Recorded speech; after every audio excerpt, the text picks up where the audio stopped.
Hello, Solaris the High Priestess here. Today I wanted to talk about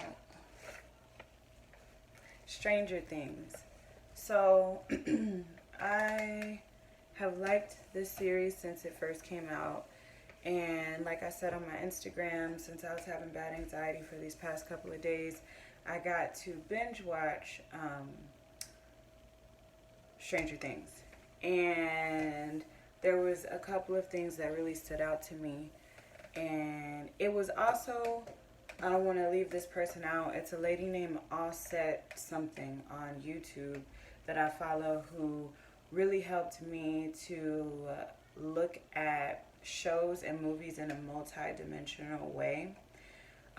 Which I naturally feel like I do that anyways. I can always look at the deeper meanings in songs and videos and stuff like that. And yeah, it applied to this situation with Stranger Things. Now, something that she brought to my attention was the use of the way that they name these characters, and also she helped me to understand the idea that they use this fairy tale theme a lot in different scenarios and movies and stuff. It's always like a girl who's an orphan or whatever, and she either doesn't have her mom or something. But one of the main things that sticks out is that her name is always Elle something. Ellie, in this case, in Stranger Things, her name is 11, but she goes by Elle. And so I was looking up the significance of the prefix L and just of L in a name. And it means, I wrote it down. It basically means God. Yeah, so it means God, any God, not like the number one God, but any God or any deity. And so it already shows you what type of energy she has. Like, she's the powerful one. She is the God in this situation. But even deeper, like, have you guys noticed, like, when you watch movies where there's superheroes or there's something spiritual going on, how it doesn't affect anybody else in the world except for the people that are fighting? So if you look at Stranger Things, you can see there's a scene that's specific. And if you haven't watched it yet, then, don't necessarily like watch this until you have. But I'm not giving away anything that's too much of a spoiler. But there's a scene where the sister is in a hospital and she's fighting this giant evil force or whatever, and you can tell every time something is going on, the lights start to flicker or it's dark, which I have personal experiences with that with doing lucid dreaming, where I could be laying down and maybe my mind is going. I noticed this when I was younger. I would have a lot of I was a really scary child. And so if I watched a scary movie or somebody told me something scary, my mind would be so just stuck and fixated on the thought of that situation happening, where I wouldn't let my body go to sleep even though my body was tired. So it put me in a space of doing lucid dreaming where it's like I went to sleep against my will, and I can literally see my whole place, the place that I was living in. It'll be the exact same, but there will be no lights. My phone won't work, the lights won't work. It's just darkness, and it's just me in there by myself. And so when I saw Stranger Things, I thought that that was interesting because they really depict that very well with the lights flickering. But anyway, so it's a scene where she's running in the hospital. Now, she first gets in the hospital and she meets with the person, the receptionist. And then she gets to the room and she discovers some shit. The lights start flickering. She's fighting this monster. And she's in that same hospital, but nobody is there. There's no patients. There's no nothing. And then there's a scene where you can see her run past the receptionist, but the receptionist doesn't see that a monster is chasing her, which lets you know that you have to look at this from a spiritual perspective, that it's stuff happening. These kids, because children still have an imagination, right? So they're able to be in tune with things that adults can't see because we grow up and we just like take things for what they are. But these kids still have an imagination. So these monsters are taking advantage of their imagination and they're manifesting themselves. So these kids are running all around this hospital and they're fighting this evil force, but to the public, nobody can see. So it starts off with Stranger Things where the lights go off in the whole town.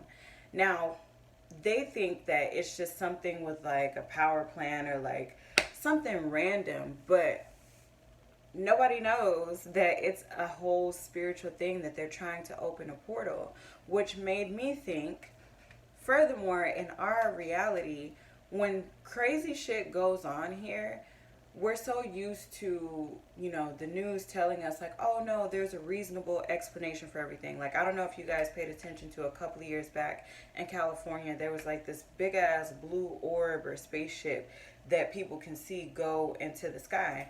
And it was all over Instagram and everybody's like, it's fake, it's fake. But then the news came out and they were like, oh, we were doing a test shuttle or some shit like that. But that was probably a whole nother thing. Like, they were probably literally opening a portal. But the public is so used to relying on outside sources to tell us something because our minds, our imaginations as adults can't even go to think that it's something like that, which is the difference between like being woke and not being woke, essentially, because it feels like, oh, well, everything is a conspiracy or you thinking too hard. But it's like, no, if you are connected to yourself, to your spirit, and to the universe, then you're in touch with all of that. And I feel like as of this last year, more people are feeling more in touch with things. Like, they're feeling more anxious. They're feeling like they're having more dreams that are forewarning of something happening with Mars or something like that. So Stranger Things, basically, to sum it up, is a whole spiritual fight that these kids are involved with, and some of the parents, because they're woke and they're able to see it, but the town doesn't even know what's going on, for one. For two, we can take it a step further with the main character is Mike, right? With Mike, so he went, Will, whatever, which way in the first season, the kid who got lost in that whole nother dimension or world. You can take it a step further and think like, okay, so they're at school. None of the kids at school really talk about what happens. But what if they think like, oh, he just went crazy? You know what I mean? Like, what if he just went into like a bad depression or he ran away or something like that? Like, it might be portrayed to the people around them that it was something logical instead of it being a spiritual thing. And the mom was only able to see that it was a spiritual thing because that was her kid, and so she was able to tap in. She was basically fasting, not eating, just staying in the house. She was connecting to spirit, talk to me, which is how she got the connection with the lights and stuff like that. So and then with Elle, she is the, you know, orphan girl, like in any fairy tale story. As I said, the woman that I listened to on YouTube, she helped me to bring that into perspective, that the princess story often has where there's no mother, there's a passive father, and then there's an evil something trying to, you know, take something away from the princess. But yeah, and so like Cinderella, Ariel, like anything with an E-L in it. And so with her, she seems to be an orphan girl that goes by the name 11 or L, and it's a father, and that's it. Well, I guess the person who, I don't even know what he is to her, because at this point, whatever. But we don't really know, you know, what happened to her mother per se, or like where she is or whatever. Maybe she died. Something happened.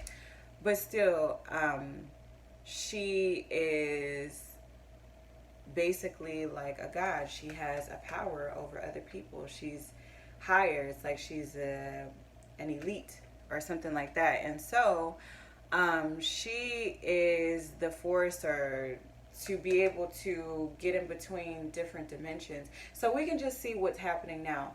I don't want to bring too much conspiracy into it, but if you guys haven't heard of CERN, you should look it up, which is CERN.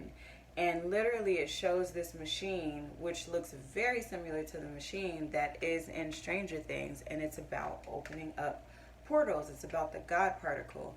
um, but yeah, I wanted to say this, like, it's not a super long video, but I just wanted to share with you guys and see what y'all think, and get some comments below, and just see if you guys are, when you watch films and stuff like that, if you're watching it from a metaphysical perspective, because Hollywood is really just portraying things that are happening.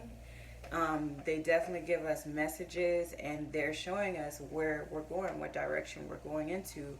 So it's playing off of our imagination. Again, that's what television is about. Even The Good Omen. If you guys haven't seen that show, watch The Good Omen, which is on Amazon Prime. And it shows how, like, these spirits, like how demons work, and they take over television and radio and frequencies like that to be able to get to us. So yeah, you guys let me know what y'all think and comment below. Hopefully this will get up on YouTube. Thank y'all.